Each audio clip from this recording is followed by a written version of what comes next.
संतोषी माता की व्रत कथा। एक बुढ़िया थी और उसके 7 बेटे थे। 6 महीने वाले थे, एक निकम्मा 6 कमाने वाले थे, एक निकम्मा था। बुढ़िया माँ ने 6 पुत्रों की रसोई बनाती, भोजन कराती और पीछे से जो कुछ बचता तो 7वें को देती थी।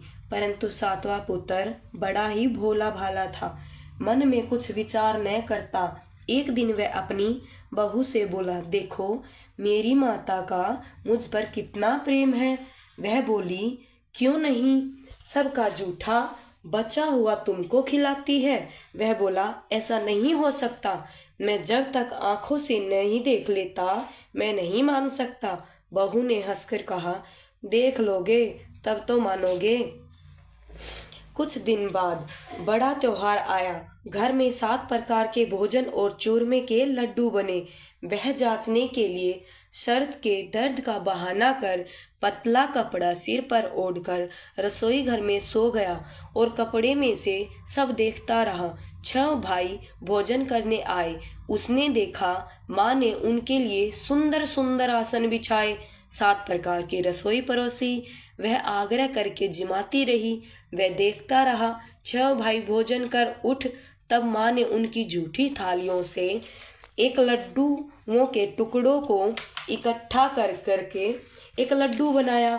जूठन साफ कर बुढ़िया माई ने माँ पुकारा, उठ बेटा, 6 भाइयों ने भोजन कर लिया है, अब तू ही बाकी है, उठ भोजन कर ले। वह कहने लगा, माँ मुझे भोजन नहीं करना, मैं परदेश जा रहा हूँ। माता ने कहा, कल जाना हो तो आज ही जा। वह बोला, हाँ हाँ जा रहा हूँ। यह कहकर वह घर से निकल गया। चलते चलते समय बहू की याद आई।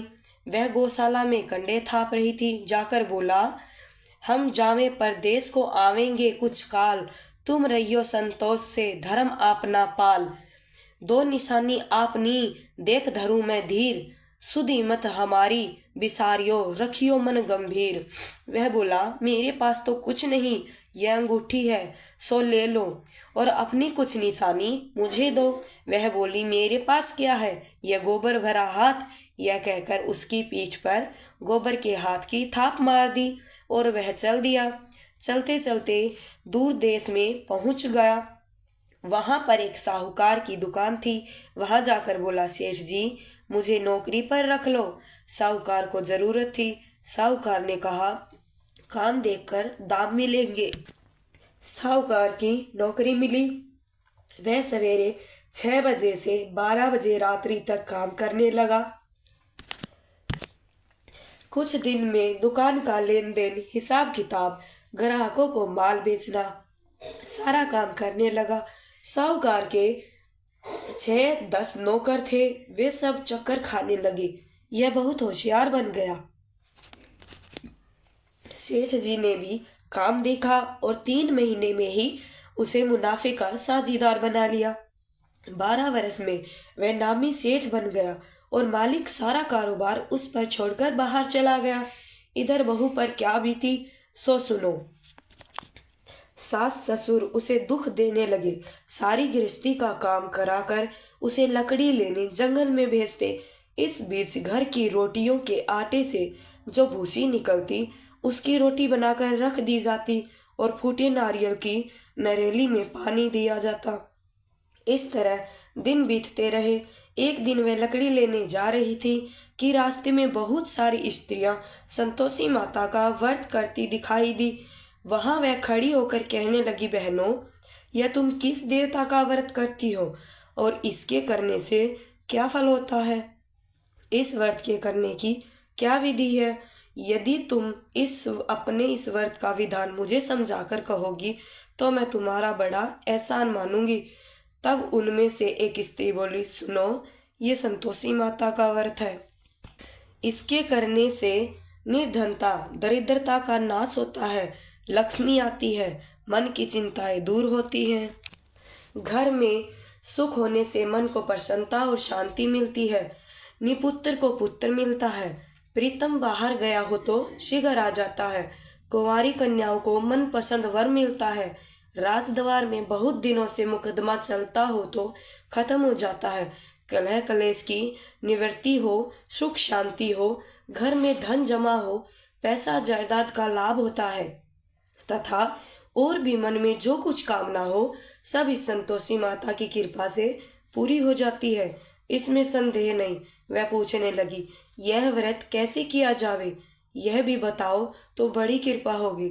स्त्री कहने लगी, 1.25 आने का गुड़ चना लेना, इच्छा हो तो 5.25 आने का लेना या 1.25 रुपये का भी सहूलियत अनुसार लेना।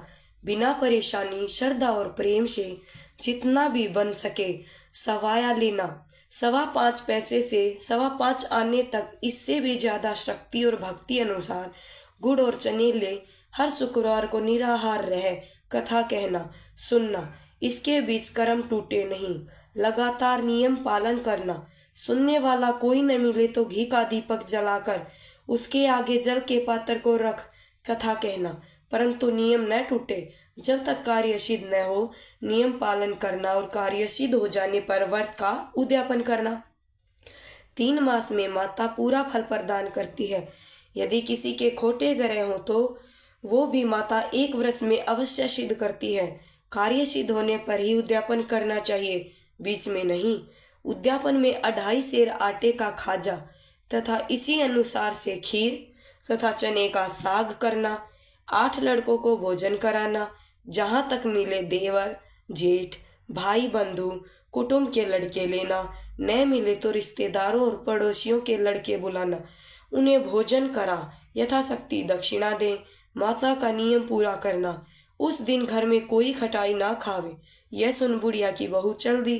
रास्ते में लकड़ी के बोझ को बेच दिया और उन पैसों से गुड़ चना ले माता के व्रत की तैयारी कर आगे चली और सामने मंदिर देख पूछने लगी, यह मंदिर किसका है? यह कहने लगी, यह संतोषी माता का मंदिर है। यह सुन माता के मंदिर में जा माता के चरणों में लौटने लगी।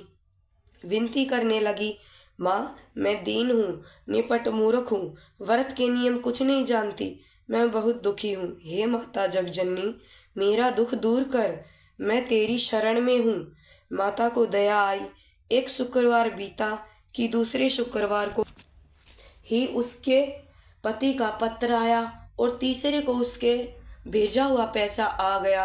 यह देखकर जेठानी मुंह सिकोड़ने लगी, इतने दिनों इतना पैसा आया, इसमें क्या बढ़ावा है? लड़के ताने देने लगे। काके के पास अब पत्र आने लगे, रुपया आने लगा। अब तो काकी की खातिर बढ़ेगी, अब तो काकी बुलाने से भी नहीं बोलेगी। बेचारी सरलता से कहती, भैया पत्र आवे रुपया आवे तो हम सबके लिए अच्छा है। ऐसा कहकर आंखों में आंसू भरकर संतोषी माता के मंदिर में आ मातेश्वरी के चरणों में गिरकर रोने लगी। माँ, मैंने तुमसे पैसा नहीं मांगा, मैंने पैसे से क्या काम है, मुझे तो अपने सुहाग से काम है, मैं तो अपने स्वामी के दर्शन और सेवा मांगती हूँ। तब माता ने प्रसन्न होकर कहा, जा बेटी, तेरा स्वामी आएगा। यह सुन खुशी से बावली हो घर जाकर काम करने लगी। अब संतोषी माँ विचार करने लगी, इस भोली पुत्री से मैंने कह तो दिया कि तेरा पति आएगा, पर आएगा कहाँ से? वह तो इसे सपने में भी याद नहीं करता है, इसे याद दिलाना तो मुझे ही जाना पड़ेगा। इस तरह माता उस बुढ़िया के बेटे के पास जाके सपने में प्रकट होके कहने लगी, साहूकार के बेटे, सोता है या जागता है? वह कहता है, माता सोता भी नहीं हूँ, जागता भी नहीं हूँ, बीच में हूँ, कहिए आज क्या आज्ञा है? माँ कहने लगी, तेरा घर बार है या नहीं? वह बोला, मेरा सब कुछ है माता, माँ बाप, भाई बहन, बहू, क्या कमी है? माँ बोली, पुत्र तेरी घरवाली कष्ट उठा रही है। वह बोला, हे माता, यह तो मुझे मालूम ही नहीं है, परंतु जाऊं कैसे? परदेश की बात है, लेन देन का कोई हिसाब ही नहीं, कोई जाने का रास्ता ही नजर नहीं आता, कैसे चला जाऊं सब कुछ छोड़ के? माँ कहने लगी, मेरी बात मान, सवेरे नहा धोकर संतोषी माता का नाम ले, घी का दीपक जला, दंडवत कर दुकान पर जाकर बैठना, देखते देखते तेरा लेन देन चुक जाएगा, जमा हुआ माल बिक जाएगा, सांझ होते होते धन का ढेर लग जाएगा।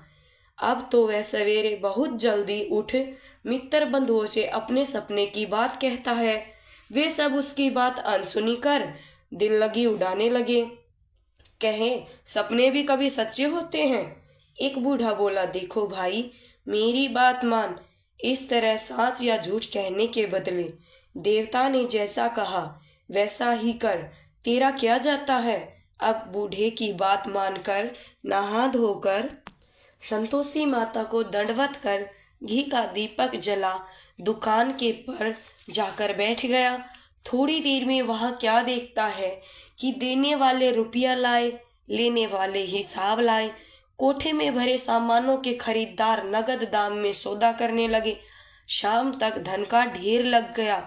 मन में माता का नाम ले प्रसन्न होकर घर जाने के वास्ते गहना, कपड़ा, सामान खरीदने लगा।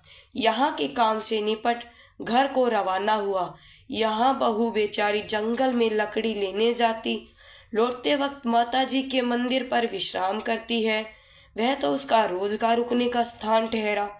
धूल दूर से धूल उड़ती है, देखकर वह माता से पूछती है, हे माता, यह धूल कैसी उड़ रही है। माँ कहती है, हे पुत्री, तेरा पति आ रहा है। अब तू ऐसा कर, लकड़ियों के 3 बोझ बना, एक नदी के किनारे रख दे, दूसरा मेरे मंदिर पर और तीसरा अपने सिर पर रख। तेरे पति को लकड़ी का गट्ठा देखकर मोह पैदा होगा, वह वहां रुकेगा, नाश्ता पानी बनाकर खाकर माँ से मिलने जाएगा। तू लकड़ी का बोझ उठाकर जाना और बीच में चौक में गट्ठा डालकर 3 आवाजें जोर से लगाना। लो सासू जी, लकड़ियां का गट्ठा लो, भूसी की रोटी दो, नारियल के खोपड़ी में पानी दो, आज कौन मेहमान आया है। माँ की बात सुनकर वह बहुत अच्छा माताजी कहकर प्रसन्न होकर मन और लकड़ियों के 3 गट्ठे ले आई।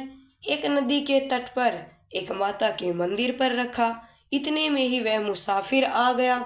सूखी लकड़ी देख उसकी इच्छा हुई कि अब यही निवास करें और भोजन बनाकर खा पीकर गांव चले। इस प्रकार भोजन खा विश्राम ले गांव को गया। उसी समय बहू के सिर पर लकड़ी का गट्ठा लिए आती है। उसे आंगन में डालकर जोर जोर से 3 आवाज देती है, लो सासू जी, लकड़ी का गट्ठा लो, भूसी की रोटी दो, नारियल के खोपड़े में पानी दो, आज कौन मेहमान आया है। यह सुनकर उसकी सास अपने दिए हुए कष्टों को भुलाने हेतु कहती है, बहू, ऐसा क्यों कहती हो, तेरा मालिक ही तो आया है। बैठ, मीठा भात खाकर कपड़े गहने पहन। इतने में आवाज सुनकर उसका स्वामी बाहर आता है और अंगूठी देख व्याकुल हो जाता है। माँ से पूछता है, यह कौन है। माँ कहती है, बेटा, यह तेरी बहू है। आज 12 वर्ष हो गए जब से तू गया है, तब से सारे गांव में जानवर की तरह भटकती फिरती है। काम काज घर का कुछ करती नहीं, 4 समय आकर खा जाती है। अब तुझे देखकर भूसी की रोटी और नारियल के खोपड़े में पानी मांगती है। वह लज्जित हो बोला, ठीक है माँ, मैंने इसे भी देखा और तुझे भी। अब मुझे दूसरे घर की चाबी दो, मैं तो उसी में रहूंगा। ठीक है बेटा, जैसी तेरी मर्जी। यह कहकर माँ ने ताली का गुच्छा पटक दिया। उसने लेकर दूसरे कमरे को खोलकर सारा सामान जमाया। एक दिन में ही वहां राजा के महल जैसा ठाठ बाट बन गया। अब क्या था, वह सुख भोगने लगी। इतने में अगला शुक्रवार आया। उसने अपने पति से कहा, मुझे माता का उद्यापन करना है। उसका पति बोला, बहुत अच्छा, खुशी से कर ले। तुरंत ही वह उद्यापन की तैयारी करने लगी। जेठ के लड़के को भोजन के लिए कहने लगी। उसने मंजूर किया, परंतु पीछे जेठानी अपने बच्चों को सिखाती है, देख रे, भोजन के समय सब लोग खटाई मांगना, जिससे उसका उद्यापन पूरा ना हो। लड़के जिमने आए, खीर पेट भरकर खाई, परंतु बाद में बात याद आते ही कहने लगे, हमें कुछ खटाई खाने को दो, खीर खाना हमें भाता नहीं। देखकर अरुचि होती है। लड़के उठ खड़े हुए, बोले, पैसे लाओ। भोली बहू कुछ नहीं जानती थी, सो उन्हें पैसे दे दिए। लड़के उसी समय उठ करके इमली लेकर खाने लगे। यह देखकर बहू पर माता जी ने कोप किया। राजा के दूत उसके पति को पकड़ कर ले गए। जेठ जेठानी मनमाने खोटे वचन कहने लगे। लूट लूट कर धन इकट्ठा कर लाया था, सो राजा के दूत उसे पकड़ कर ले गए। अब सब मालूम हो जाएगा जब जेल की रोटी खाएगा। बहू से यह वचन सहन नहीं हुआ। रोती रोती माता के मंदिर में गई और कहने लगी, माता तुमने ये क्या किया? हंसाकर क्यों रुलाने लगी? माता बोली, पुत्री तूने उद्यापन करके मेरा व्रत भंग किया है, इतनी जल्दी सब बातें भुला दी। वह कहने लगी, माता भूली तो नहीं हूँ, न कुछ अपराध किया, मुझे तो लड़कों ने भूल में डाल दिया, मैंने भूल से उन्हें पैसे दिए, मुझे क्षमा कर दो माँ। माँ बोली, ऐसा भी कहीं भूल होती है? वह बोली, माँ मुझे माफ कर दो, मैं फिर तुम्हारा उद्यापन करूंगी। माँ बोली, अब भूल मत करना। वह बोली, अब भूल से भी नहीं होगी। अब बताओ वह कैसे आवेंगे? माँ बोली, पुत्री जा, तेरा मालिक तुझे रास्ते में आता मिलेगा। वह निकली, रास्ते में पति आता मिला। उसने पूछा, तुम कहाँ गए थे? वह कहने लगा, इतना धन जो कमाया है उसका टैक्स राजा ने मांगा था, वह भरने गया था। वह प्रसन्न हो बोली, भला हुआ, अब घर चलो। कुछ दिन बाद फिर शुक्रवार आया। वह बोली, मुझे माता का उद्यापन करना है। पति ने कहा, करो। फिर से जेठ के लड़कों को भोजन के लिए कहने लगी। जेठानी एक दो बातें सुनाई और लड़के को सिखा दिया कि तुम पहले ही खटाई मांगना। लड़के गए, खाना खाने से पहले ही कहने लगे, हमें खीर नहीं खानी भाता, जी बिगड़ता है, कुछ खटाई खाने को दो। बहू बोली, खटाई खाने को नहीं मिलेगी, खाना हो तो खाओ। यह कहकर ब्राह्मणों के लड़के लाकर भोजन कराने लगी। यथाशक्ति दक्षिणा की जगह एक एक फल उन्हें दिया। इससे संतोषी माता बहुत प्रसन्न हुई। माता की कृपा होते ही 9वें मास उसके चंद्रमा के समान सुंदर पुत्र प्राप्त हुआ। पुत्र को लेकर प्रतिदिन माता जी के मंदिर को जाने लगी। माँ ने सोचा कि रोज आती है, आज क्यों ना मैं ही इसके घर चलूं, इसका आसरा देखूं तो सही। यह विचार कर माता ने भयानक रूप बनाया। गुड़ और चने से सना मुख, ऊपर से सूंड के समान होठ, उस पर मक्खियां भिनभिना रही हैं। दहलीज में पैर रखते ही उसकी सासू चिल्लाई, देखो रे देखो, कोई चुड़ैल डाकनी आज चली आ रही है, लड़कों ने इसे भगाओ नहीं तो सबको खा जाएगी। लड़के डरने लगे, चिल्लाकर खिड़कियां बंद करने लगे। बहू रोशनदान से देख रही थी, प्रसन्नता से पगली होकर चिल्लाने लगी, आज मेरी माता मेरे घर आई है, आज मेरी माता मेरे घर आई है। यह कहकर बच्चों को दूध पिलाने से हटाती है। इतने में सास का क्रोध फूट पड़ा, मरी रांड, इसे देखकर कैसे उतावली हुई जो बच्चे को पटक दिया।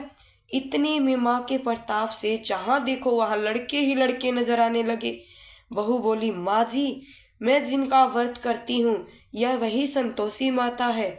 इतना झटपट कहकर सारे घर के किवाड़ खोल दिए।